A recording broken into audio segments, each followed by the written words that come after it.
to my channel again. I should introduce myself. I never introduced myself. I'm Mama D, and if you'd like for you to like, share, and subscribe. Finally got into the spiel of it all. Happy full moon in Capricorn, but that's not why I'm here.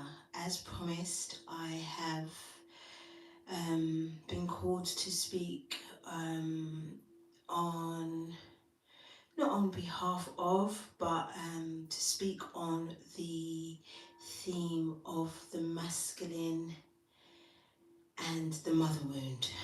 You already know me, and you can tell by the heavy breathing and the shoulders up that I'd be nervous. Hello, my loves. Please hit the like button when you come in. Whew. This is going to be interesting. I've also been called to use the herbs from Zimbabwe. I think this is, I'm going to say it's the thyme. I'm going to say it's the thyme. It don't look like rosemary. I'm going to say it's thyme. And it's used as a road opener.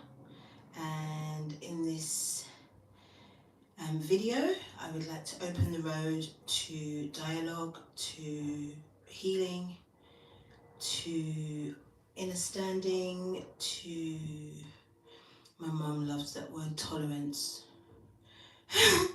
You know, it's not my favourite word, you don't know, but she says it's one that we should all be adopting for a healthier, more peaceful life. So I'm in my baby stages of tolerance. And I can't even say it's due to anything, because me and my mum are both Aries together. Hello, my 1984 fiction again, my love. So yeah, I'm here to speak on not only speak on the masculine and the mother wound, but also on the solution and the healing. Because I don't see the point in bringing something up where there is no solution or there is no room for healing. Also, I believe that the healing and the solution is out of our hands. I believe that's already starting to take place. I believe that there has definitely been a healing, especially from Father's Day, from the Schumann resonance doing a madness, giving us geometric shapes and patterns that we've never seen before. And that happened on Father's Day, which was the 18th, which was a 9, which was endings. Hey Q. So my G's, I would like to open up dialogue. Good day, Jamie Lee. I always wanted a name like Jamie Lee, you know. I really truly did.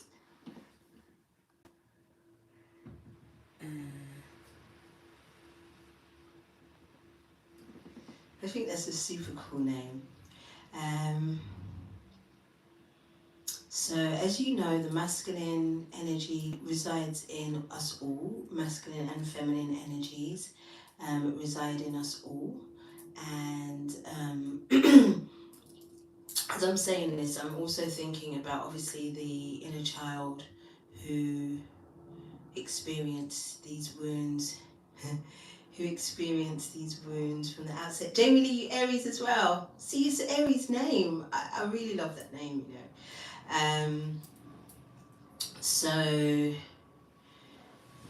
I feel like I want to start with something that I wrote in 2015. Excuse my fruit flies. I put out some watermelon for my grandfather on Friday, on Venus Day,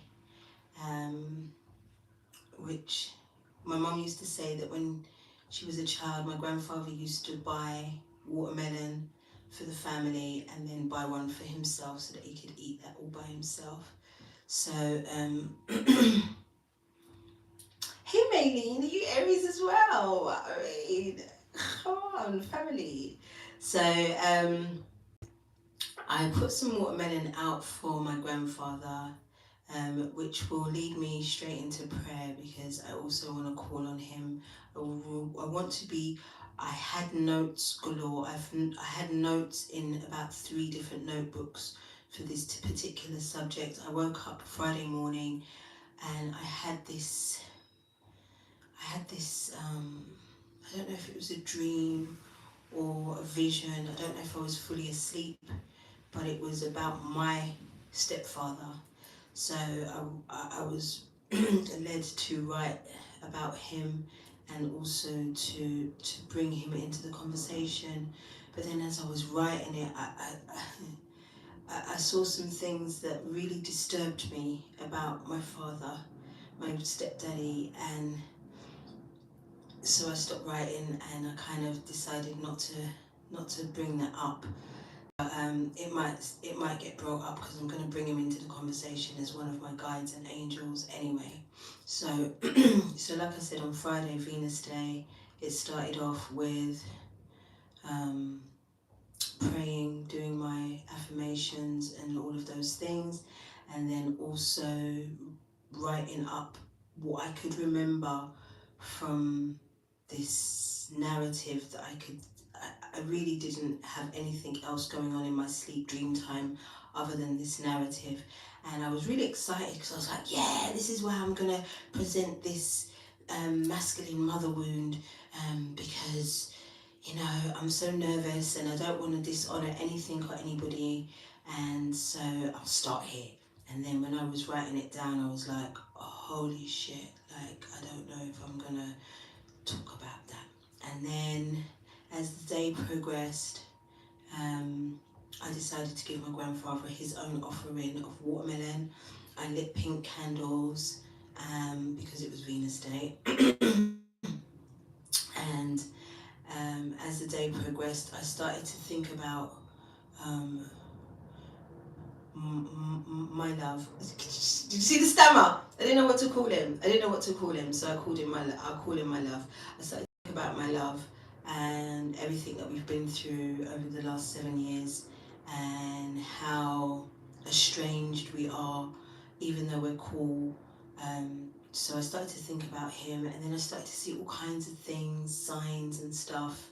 And then before I knew it, before the next day had come, I was sitting face to face with him. We were talking over some of the misunderstandings that we've had over the last year, and it was just a safe space for both of us to be in, and I felt like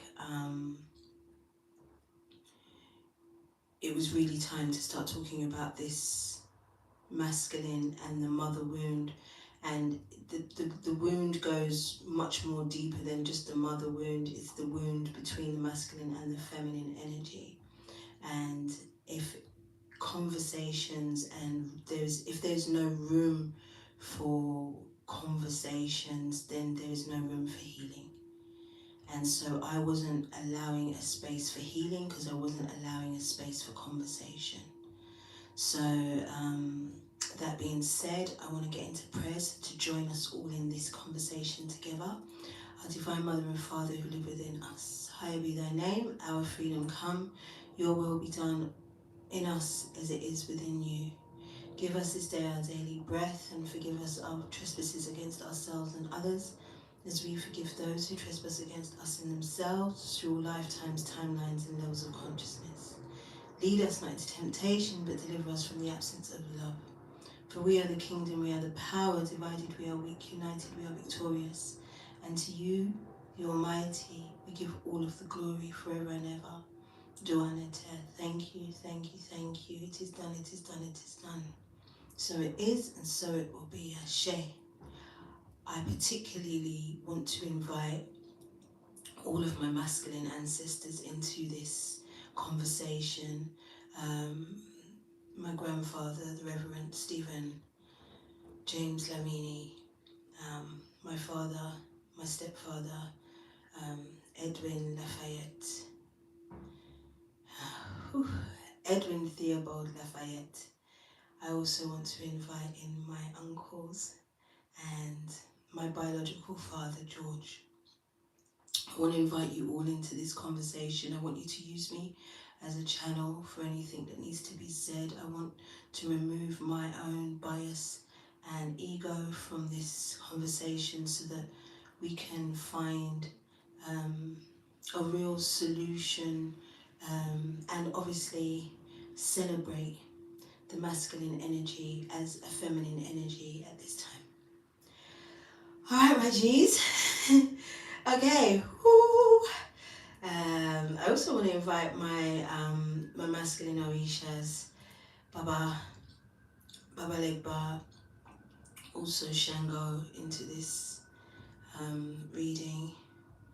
So if I start carrying on bad, you know who's working with me at this time.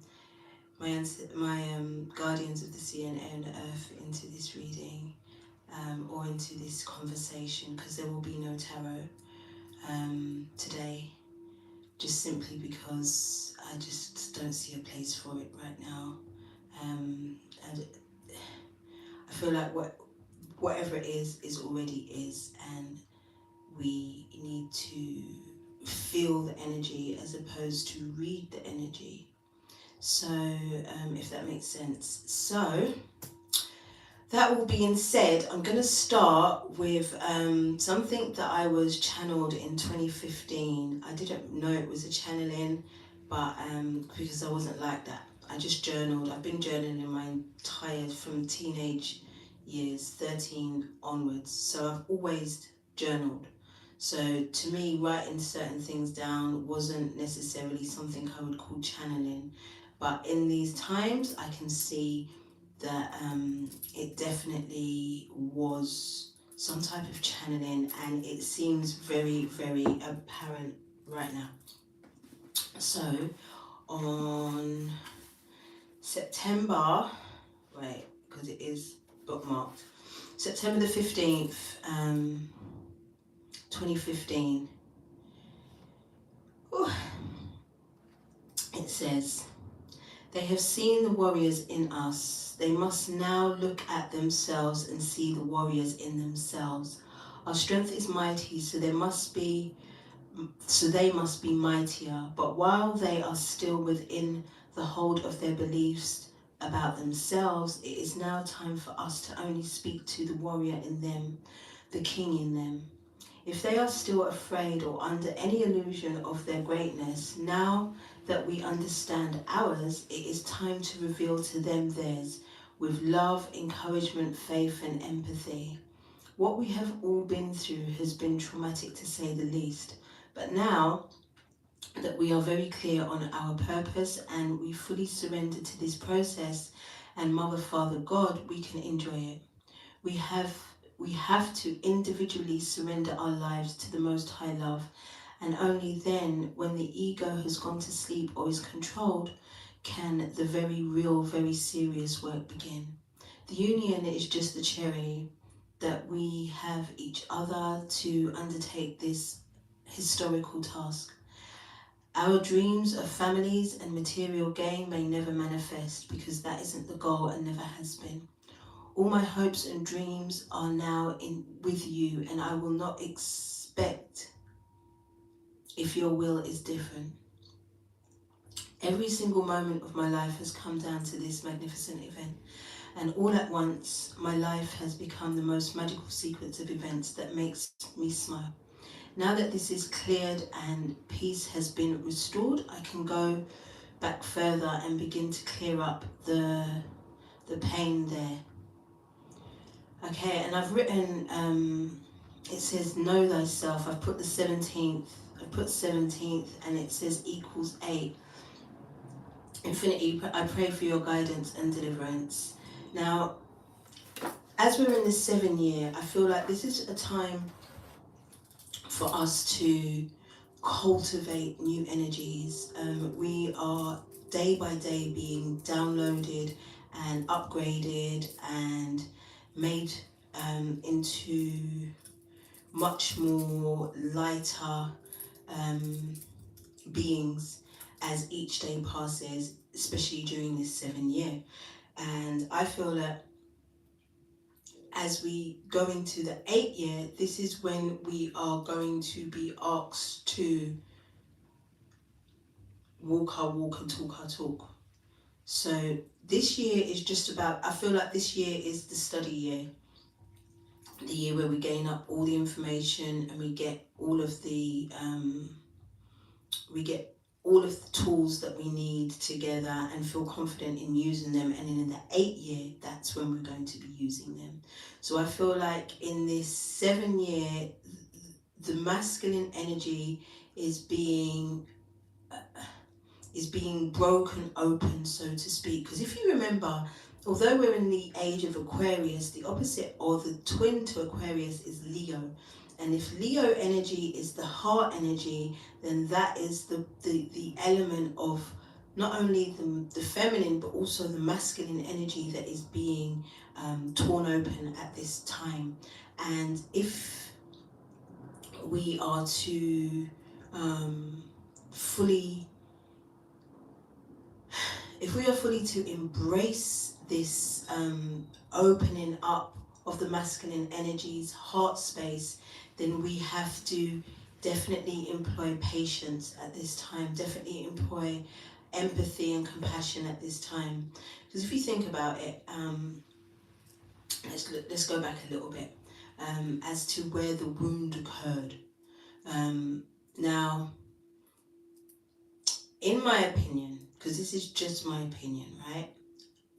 In my opinion, I feel like the mother wound occurs immediately after birth.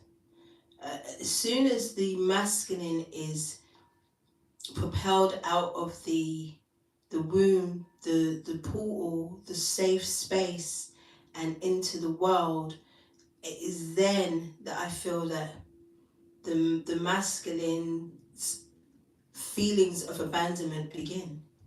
Because up until now, with this whole modern soft parenting, allowing our men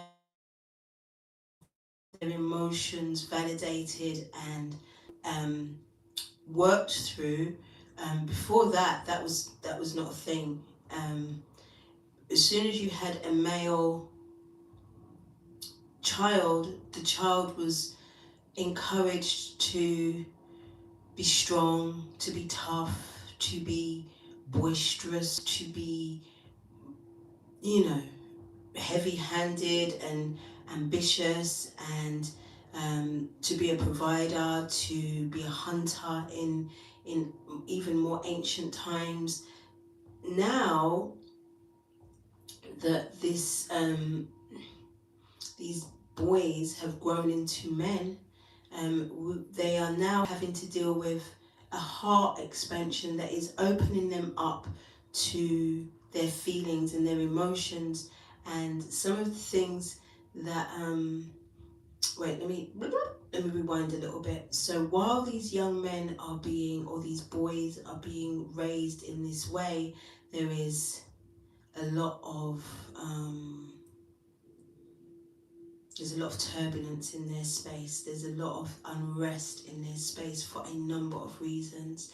It could be because they are solely raised by female or feminine energy, and so therefore, even though they are dominated by feminine energy, they are encouraged to be even more masculine than they need to be.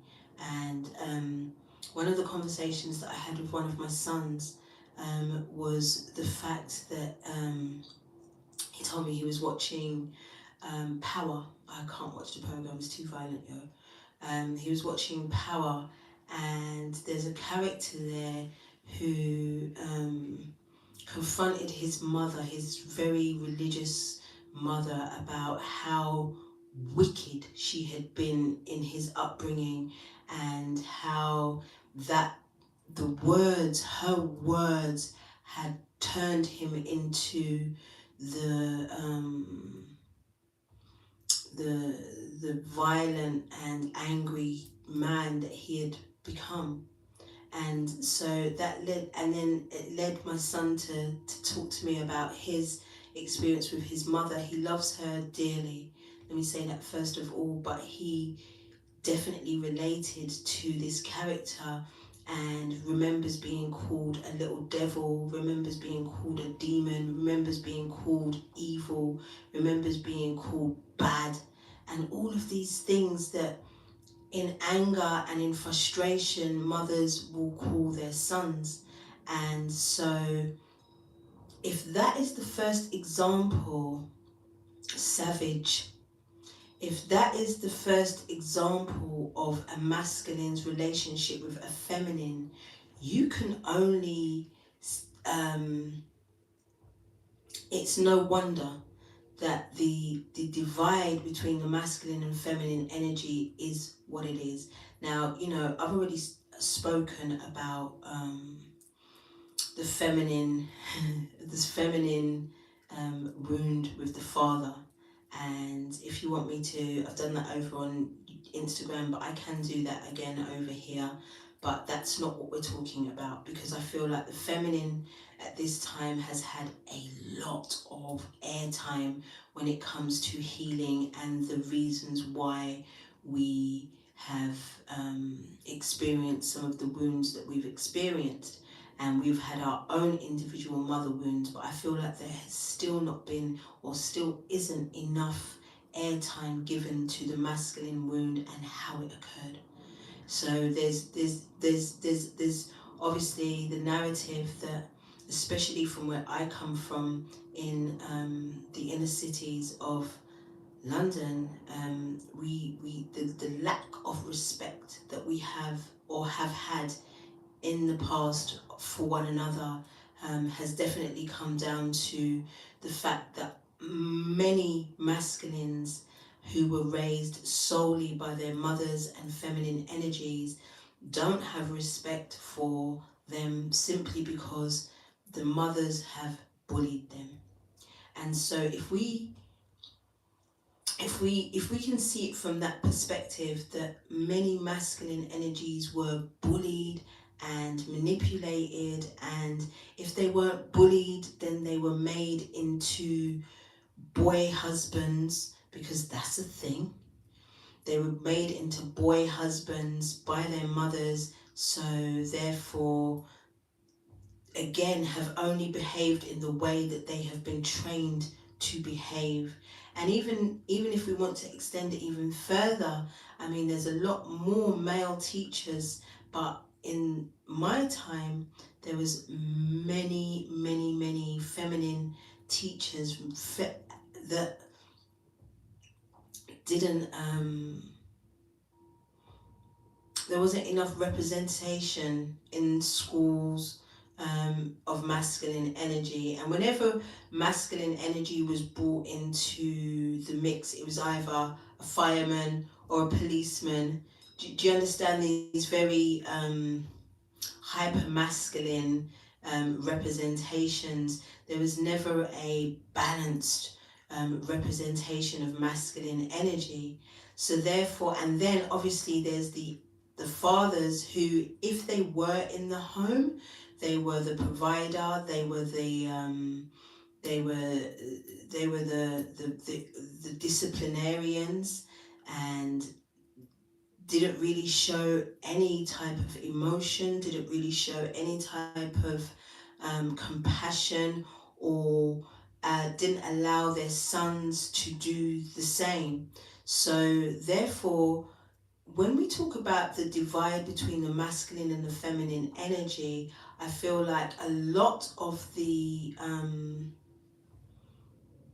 wounding that took place was down to definitely the status quo, because, you know, it was, I think it was by design. I don't think it was a mistake that masculine energy was in the West. Let me say that with my chest. Masculine energy in the West particularly. I'm not saying it didn't happen in other regions, but I'm going to just talk about masculine energy in the West, because I do feel that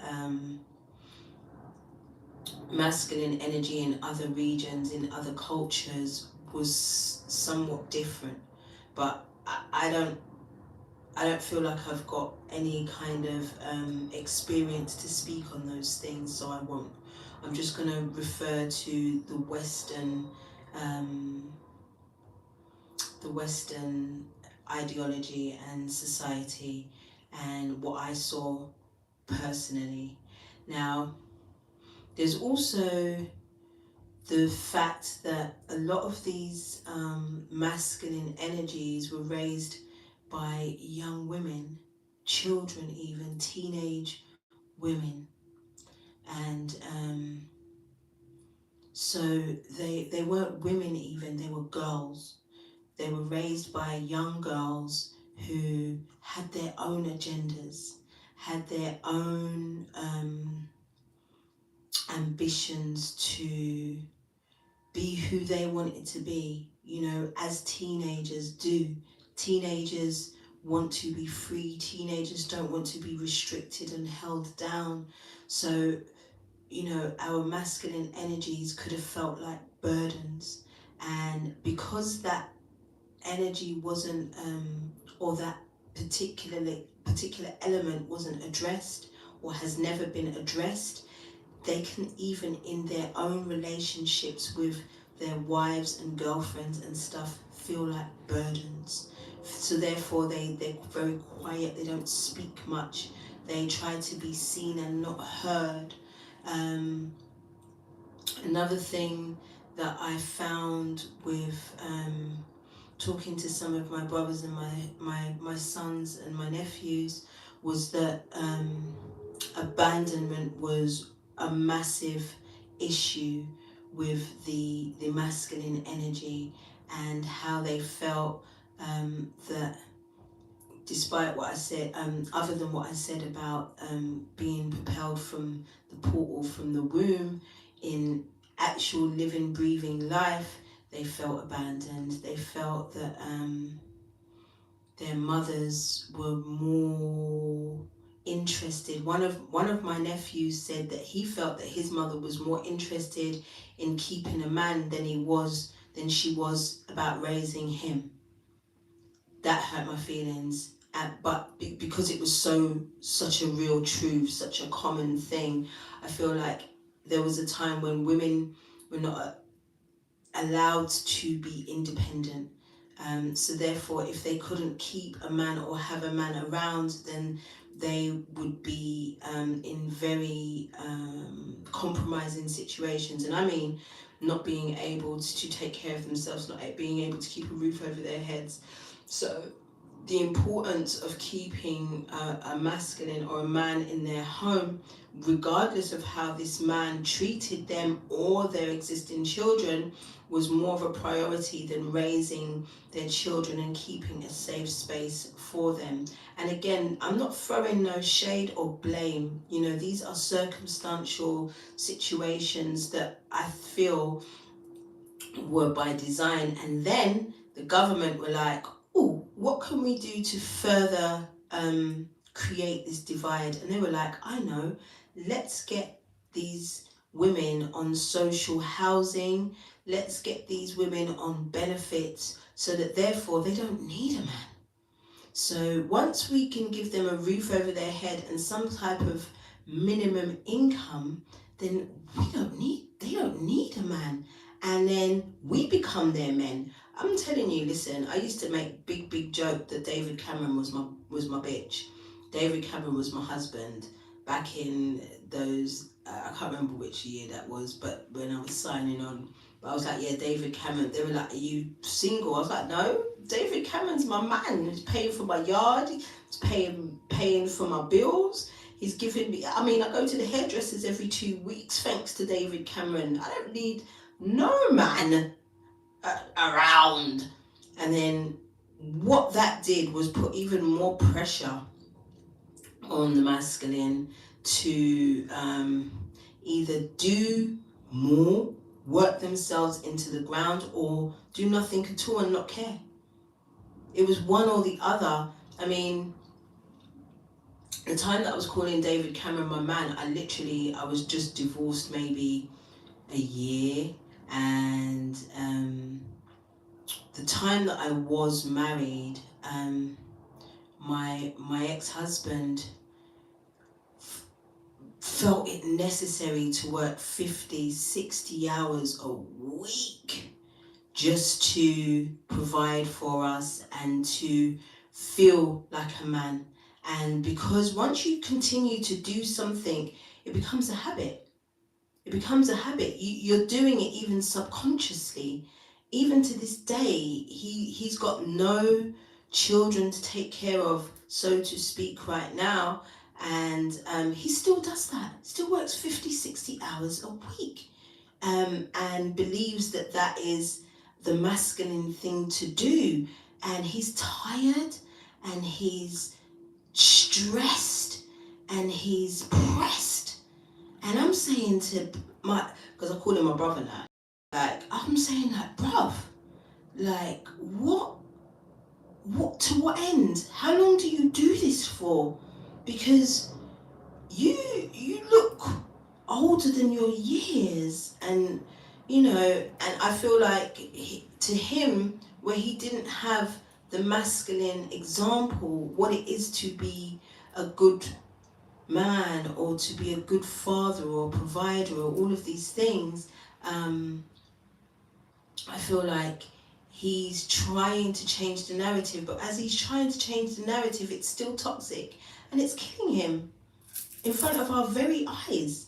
And I feel like this is very common for a lot of male masculine energy, especially in my age group, who still feel that they need to do the most. Please hit the like button when y'all come in, my loves. To do the most so that they can still feel needed and wanted, and most importantly loved. Because if we come down to why we're having this conversation, it's because we need to learn to love our masculines, our masculine energies within and so without, and teach our sons and our brothers and our lovers that they too can be vulnerable and soft and able to express without feeling that it's going to be thrown back into their faces.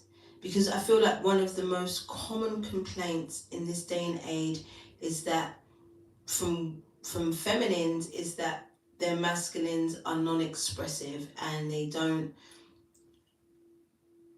let us know how they are feeling. I once saw something that said, if you have ever been in a situation with a man and he expresses how he's feeling and shows vulnerability, and you throw that back in his face, the next time that man is asked how he feels, he's just going to say, I'm good.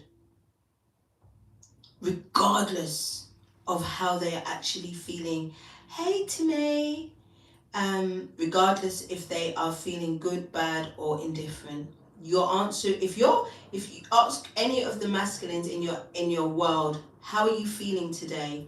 If their answer is I'm good, that means that they are in desperate need of a safe space to be vulnerable and to heal. That's your telltale sign. That's your indication. And if you are that woman who has ever made a masculine feel unsafe, or they've been made to feel silly for expressing their emotions, I feel like there's no going back. There's nothing you can do. You might as well move on to somebody else, because if you've done that, then there's no forgiveness there from the masculine energy. That's just kind of how it is. Once when I was trying to leave my marriage at 31. No, how old was I? Yeah, I was 31. 31, yeah, I was. And I said to one of my sisters, like, he won't leave. Because I would be asking him, like, can you just leave? And he'd be like, no, I'm not going nowhere. And I was just like, look, I don't know what to do. You know what she said to me? She said, you should have an affair, so that and once you have an affair, there's no going back. He'll leave and he'll never come back. He'll never forgive you for that. despite of how many times you've forgiven him for infidelities and indiscretions, he will never forgive you. So that's how it went down. And it was true. Sure enough, you know, that's what happened. So to my feminines, especially if you are trying to build bridges with any particular masculine energy, be it your father, your brother, your to my pleasure, Stephanie, your uncle, your lovers, whoever, if you have been in any way, shape or form the reason why they cannot show vulnerability, first of all, you need to be extremely patient with them, and second of all, you may need to, especially if it's something like a lover, you may need to just move on from that. Now I'm talking to the mothers now. I'm talking to the mothers, and it's funny because I asked my mum this question. I tried to upload it 5 times last night, and it was like, no, you're not uploading this. You're not uploading this until you talk about it. I was like, oh shit, because I asked my mum the question. I asked my mum about the masculine wound, and she said to me, first of all, or she said, I'll post it when it allows me to. First of all, she said that if the mother went through labour and had you, having the resources to abort you, you are loved. You've always been loved. The oxytocin that was released from the mother when she gave birth to you means that there was this bond, and the circumstances may have been responsible for breaking the bond. However, the emotion that a mother feels for her son has always been there. And for whatever reason, my mum said her generation were not raised on hugs and kisses and I love yous and validation, but they knew they were loved. So if you are the son of a mother who may have been unable to express the nurturing and the loving energy that you felt you needed, please understand that was by circumstance and not by choice. Your mother loves you.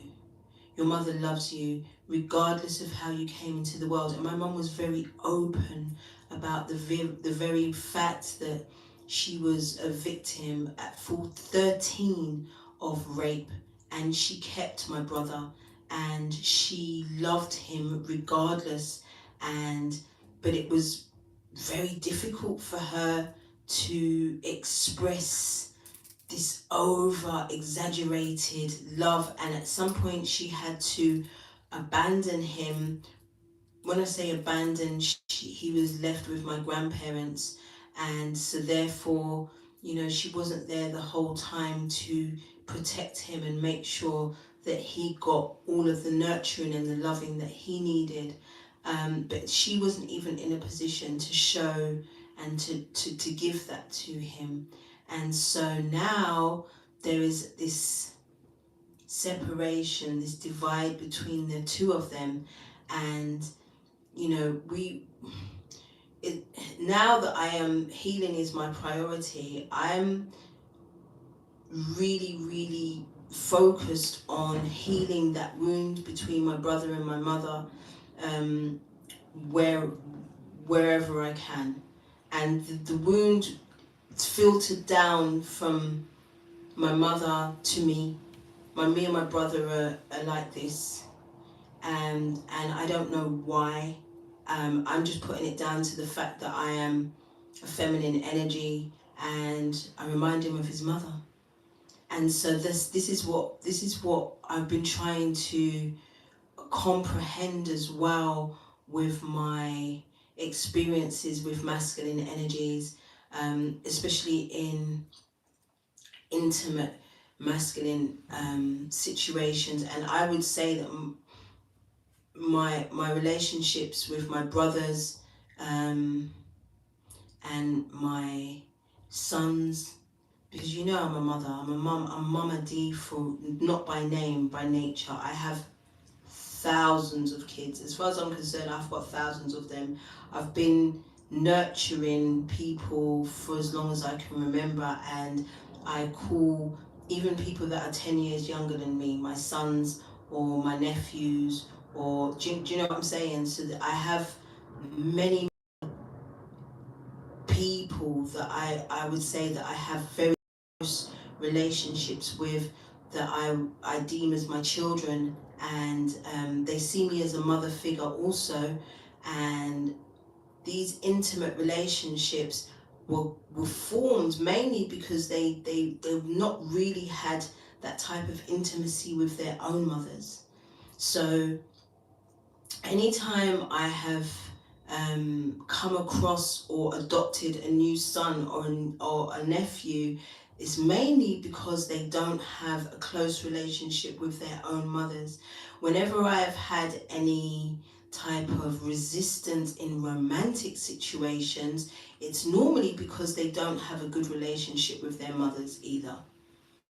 And I'm starting to see the pattern. I'm starting to see that the mother wound is causing the separation and a divide between the masculine and the feminine energies at this time. And so the solution is to harness this opportunity that we've all been given for ascension. We are all having these massive heart expansions. When I asked my mum, how can our generation forgive their generation, my mum couldn't even comprehend what I was trying to ask her. She was like, what do you mean? We loved you, we had you, we kept you alive to this day, that now you're asking what type of compassion you can have towards me. She was actually offended. And when I check it, you know, she had every right to be offended. We're over here talking about, you know, our mothers didn't do enough, our fathers didn't do enough, but we're alive. We're here to have the voice and the in my mum's opinion, she didn't say it, but I was like, you lot got the audacity to be talking to us this time through the most strenuous of circumstances. We kept you alive and we kept you clothed and educated and all of the things, and here you are telling us that we didn't do enough. So I feel like there is, to some extent, there needs to be a humbling. She humbled me. I was like, no, for real though, you did so many things. Remember, I'm a foster child, you know. She had to give me up for 7 years, give me to strangers, and hope, like she said, hope for the best. And for that, I resented her for. For that was my main mother wound, my abandonment, because I couldn't understand that was her only option. Not only for the survival of us, but for her sanity as well.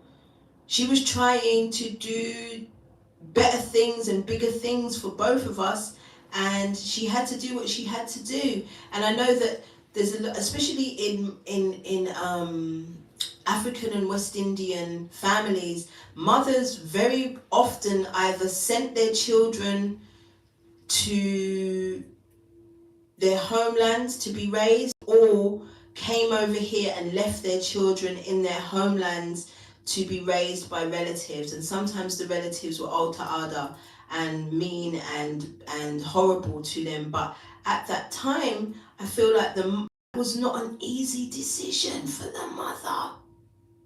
Can you listen? I've been through labor, yeah. I've been through labor, and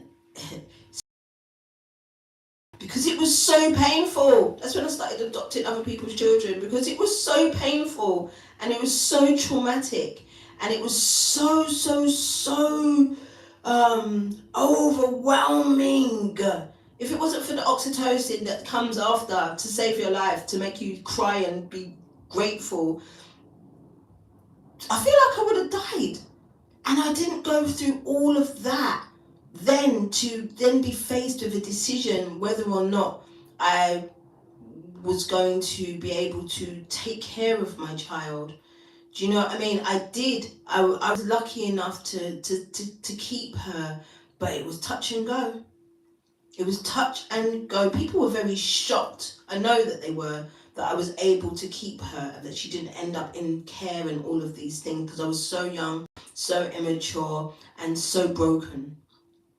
So I feel like we blame the mother or the parent so much and overlook the circumstances, overlook the time of when you were born and when all of these abandonment stuff and things occurred. We overlook the circumstances. I overlook the fact that my mom was a young woman in a country that wasn't hers. She had no support system. She had no village. She had no clue as to how things worked, and she was pregnant.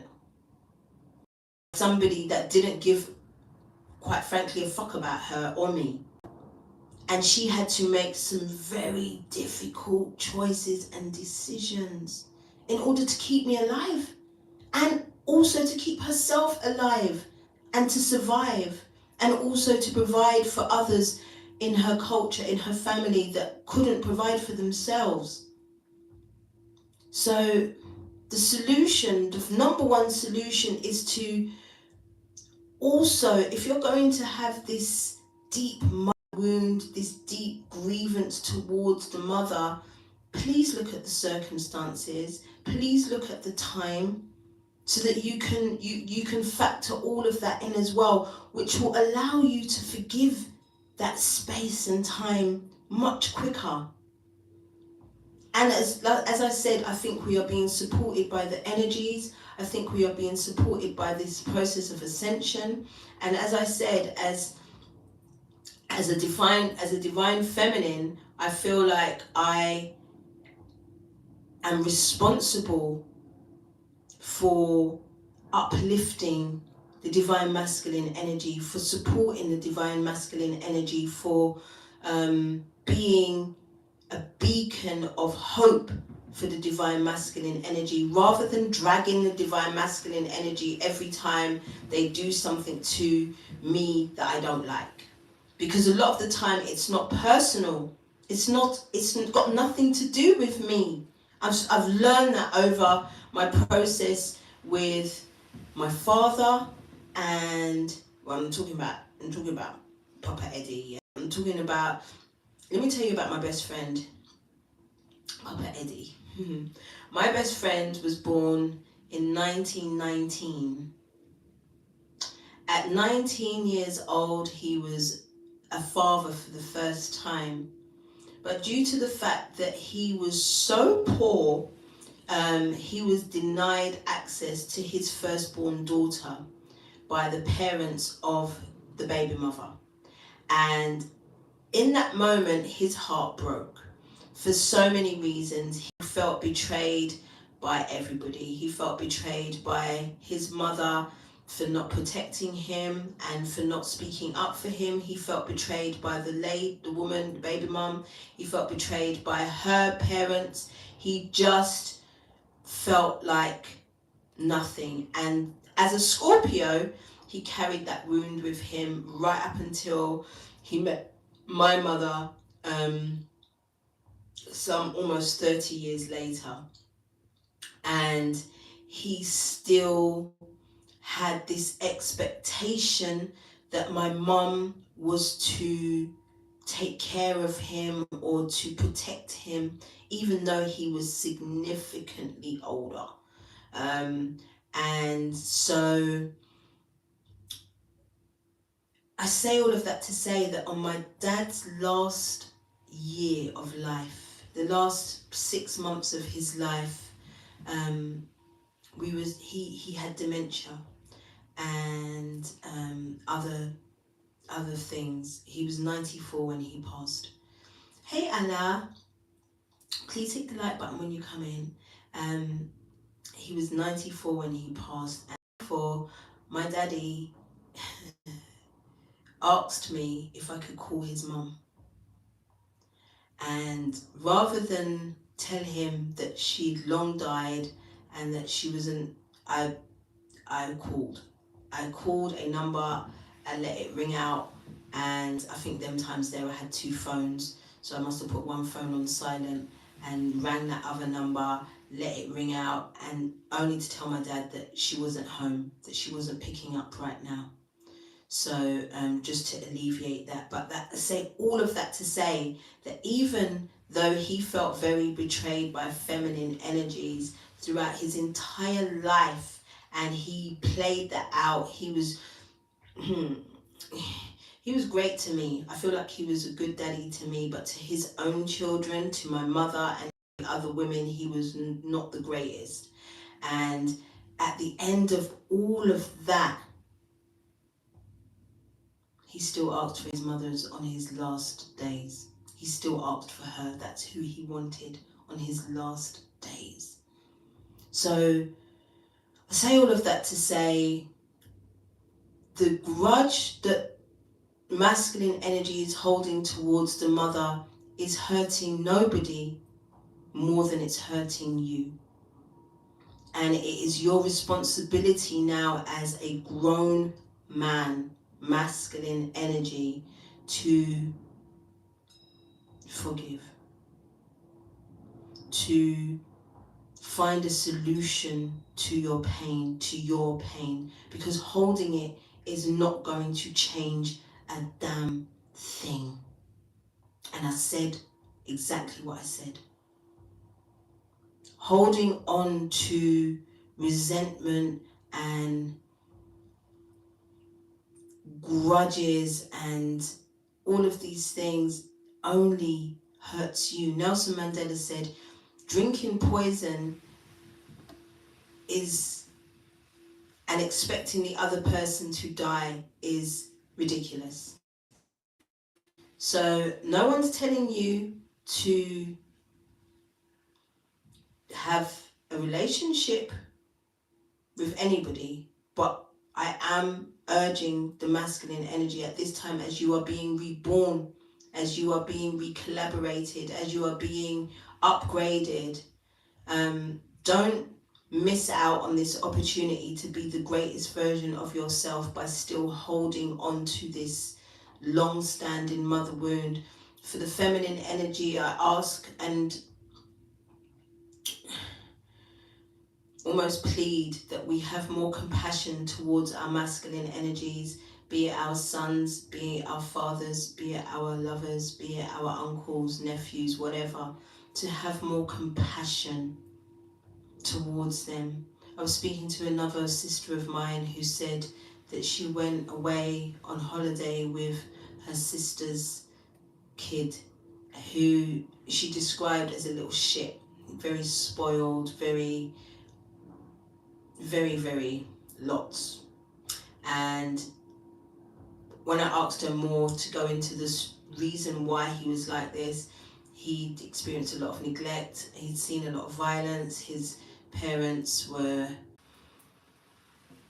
Be around on Patreon, link is in the bio, and the website will be back up and running soon as Kate's on the job. So it'll be back for your personal readings soon as. If you do need a personal reading though, you can email me on mamadtarot@gmail.com, and I'll sort it out from there if you guys really truly do need one. All right, my loves, I will see you on, what's the date? I can't even see, my calendar's not flipped up yet. On the 7th. I'm excited. I love y'all.